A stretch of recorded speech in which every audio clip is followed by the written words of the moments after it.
वृद्धि संधि के क्रम में यह उपसर्गात् धृति धातु यह सूत्र उपस्थित होता है।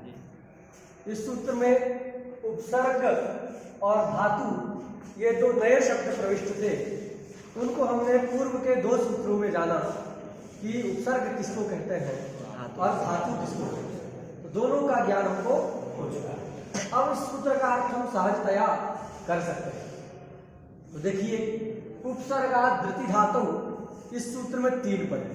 पहला पद है उपसर्गात्, यह है पंचमी के एक वचन गण। दूसरा शब्द है ऋति, ऋति सप्तमी के एक वचन गण। और तीसरा पद है धातु, ये भी धातु शब्द के सप्तमी एक वचन में बना। त्रिपदात्मकम वृद्धि संधि विधायकम इदं शास्त्रम वर्तते। देखिए, इस सूत्र में आद पुनः, इस सूत्र के द्वारा आद की अनुवृत्ति आती है। इसकी अनुवृत्ति आती है आद पुनः, इस सूत्र के द्वारा आद की अनुवृत्ति आती है। तथा वृद्धि रेचि से वृद्धि पद की अनुवृत्ति आती है।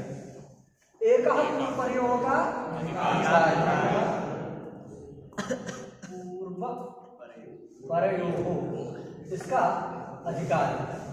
तो इतने सब अधिकार से लब्ध हो रहे हैं। और एक स्यात् क्रियावाचक पद का हमको अध्याहार विधि में करना होगा। अब हम इनकी योजना करते हैं किसका संबंध किसके साथ। तो अभी देखिए, बहुत सारे पद हमको हमारे पास आ गए हैं। उनमें से देखते हैं 2 ऐसे पद हैं जो पंचमी के वचन के। कौन कौन? आत् और उपसर्गात्, है कि नहीं? दोनों समान विभक्त्यंत है, तो दोनों में विशेष विशेषण भाव संबंध रहेगा। तो उपसर्गात् यह क्या है? विशेष्य है। आत् उसका क्या है? और विशेषण में येन विधि तदन्तस्य के द्वारा क्या हो जाती है? तदंत विधि हो जाती है। तो आ में आ वर्ण में तदंत विधि हो गई तो क्या हो जाएगा? अवर्णान। आ का अर्थ हो गया अवर्णान, पंचमी लगाना है तो अवर्णान्तात् हो गई। आ का अर्थ हो गया अवर्णान्तात् उपसर्गात्। इतना ऋति और धातु ये दोनों भी सप्तम यंत्र है। तो समान विभक्त्यंत है, तो मतलब इनमें भी विशेष विशेषण भाव है। धातु ये क्या है? विशेष्य है। ऋति उसका विशेषण है। अब ये विशेषण है, तो यहाँ पर भी येन विधि तदन्तस्य के द्वारा तदंत विधि प्राप्त है। किंतु ये जो ऋति है, इस ऋत से बोध किसका हो रहा है? केवल विवरण है कि नहीं? अपरकरण किया गया है। तो ऋत का मतलब ऋकार, ह्रस्व ऋकार। तो ये अल मात्र का बोधक है, किसी अल समुदाय का बोधक नहीं। तो अल मात्र का बोधक, वर्ण मात्र का बोधक सप्तम्यंत पद यदि विशेषण होता है, तो वहां पर तदंत विधि ना हो करके तदादि विधि होती है।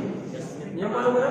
मान कोई प्रत्यय में जैसे हम लोगों ने पढ़ा कि जहां पर अलबोधक सप्तम्यंत पद विशेषण हो, वहां पर येन विधि तदन्तस्य से प्राप्त जो तदंत विधि है उसको बाध करके यस्मिन् विधि तदादावल ग्रहणे, इस परिभाषा के द्वारा तदादि विधि होती है।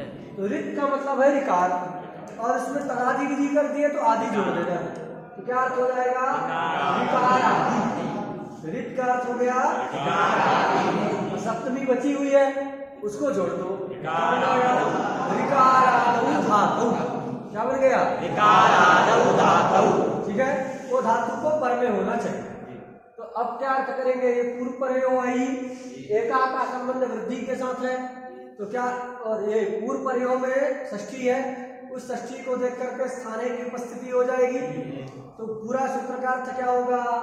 अवर्णान्तात् उपसर्गात् ऋकारादौ धातौ परे पूर्व प्रयोगो स्थाने वृद्धिरेका देशस्यात्। तो पूर्व पर अच्छी लेना है, पूर्व प्रयोग हो अचो।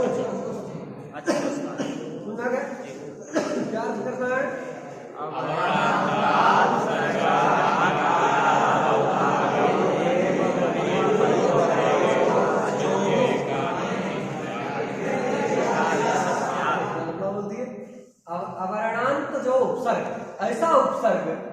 जिसके अंतिम में क्या हो अवर्ण, उसको कहेंगे अवर्णांत उपसर्ग। उस अवर्णांत उपसर्ग से ऐसी धातु पर में हो जिस धातु के आदि में क्या रहे रिकार रहे, ह्रस्व रिकार रहे। तो उस रिकारादि धातु के परे रहते पूर्व और पर के स्थान में वृद्धि एकादेश यह सूत्र करता है। क्या उदाहरण दिया है? प्रा है रिच्छति, प्रा है रिच्छति, रिच्छति का अर्थ है गच्छति। तो प्रकर्षेण गच्छति, ऐसा इसका अर्थ करना, प्रकर्षेण। अब एक प्रा देखो अवर्णांत उपसर्ग की नहीं है, अवर्णांत उपसर्ग है। अवर्णांत उपसर्ग हो गया प्रा, उस प्रा से परे रिकारादि धातु पर में क्या है रिच्छति। तो वहां पूर्व और पर जो अच है उन अचों के स्थान में जो है वृद्धि एकादेश होगा। तो वृद्धि क्या करेंगे यहाँ आर करेंगे, आर करेंगे। तो री हटा दो, इधर से आ हटा दो, क्या बन गया प्र आर क्षति, मिला देंगे आर क्षति, प्रयोग बन जाएगा। बात सुनेंगे ये यथाश्रुत अर्थ। ऐसा करने से थोड़ी सी दिक्कत जरूर समझ में आ रही है। वह दिक्कत क्या है कि सूत्र का अर्थ है जैसे वृत्ति में लिखा उसके अनुसार हमने बताया कि अवर्णांत जो उपसर्ग उससे रिकारादि धातु के परे रहते पूर्व और पर के स्थान में वृद्धि होता है। तो पूर्व से पूरा वो अवर्णांत उपसर्ग का ग्रहण होता है, लेकिन अवर्णांत उपसर्ग से परे कह रहा है। तो अवर्णांत उपसर्ग से परे रिकारादि धातु के परे रहते हैं पूर्व और पर के स्थान में। पूर्व मतलब अवर्णांत उपसर्ग और पर से रिकारादि धातु, तो पूरे प्रा और रिच्छति के स्थान में वृद्धि आदेश होने लगेगा। समझा गया? इसलिए इसका अर्थ थोड़ा सा परिष्कृत करना। क्या परिष्कृत करना है? बस विशेष विशेष भाव को उल्टा करना। पद कोई नहीं लगाना, जो है अभी क्या किए थे उपसर्गात विशेष्य था, आर्थ विशेषण था, उसमें तदंत विधि कर दिए तो क्या बन गया अवर्णांतात् उपसर्गात्। अभी हम बदल देंगे, हम क्या करेंगे आत ये विशेष्य है, उपसर्गात ये विशेषण है। तो उसका अर्थ क्या करेंगे उपसर्गावयवात् अकारात्। उपसर्ग का अवयव जो अकार, उपसर्ग का अवयव जो अकार, उस अकार से अब यहां देखिए रीति को हमने विशेषण बनाया था, उसको हम बना लेंगे विशेष्य, और धातु को क्या बना लेंगे विशेषण। और धातु में जो सप्तमी है उसका अर्थ अवयव। धातु में जो सप्तमी है उसका अर्थ है अवयव। ये पढ़े ना ऋते च तृतीया समास है, ये सब कई सारे जगह यही तरीके से पढ़े। तो धातु का अर्थ हो जाएगा धातु अवयव, और रिकार का होगा रिकारे परे। तो क्या होगा? और अब ये नहीं करना है कि भाई पहले आ रहे, जैसे कोई उपसर्ग है ऐसा हो कि मध्य में कहीं आ हो, बाद में कुछ और हो, नहीं। यहाँ पंचमी है ना, तो अव्यवहित हो, अव्यवहित अर्थ की उपस्थिति हो जाएगी। अर्थ क्या करेंगे कि उपसर्गावयवात् अकारात् अव्यवहिते धात्वयव रिकारे परे पूर्व परयोः अचोः स्थाने वृद्धि रेखा देशस्या। ठीक बनेगा? क्या करेंगे उपसर्गावयवात् अकारात्। ठीक से याद रखना, ऐसा नहीं करोगे तो सब गड़बड़ हो जाएगा। उपसर्गावयवात् अकारात् अव्यवहिते धात्वयवे रिकारे परे पूर्व परयोः अचोः स्थाने वृद्धि रेखा देशस्या।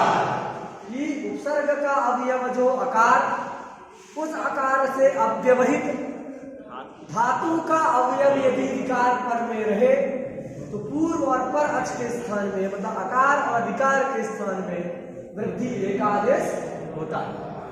यहां देखो उपसर्ग है प्रा, तदवयव अवर्ण हो गया पकारोत्तरवर्ती रेफोत्तरवर्ती अवर्ण, उससे ऋच्छ धात्वावयव रिकार रूपी अच पर में है।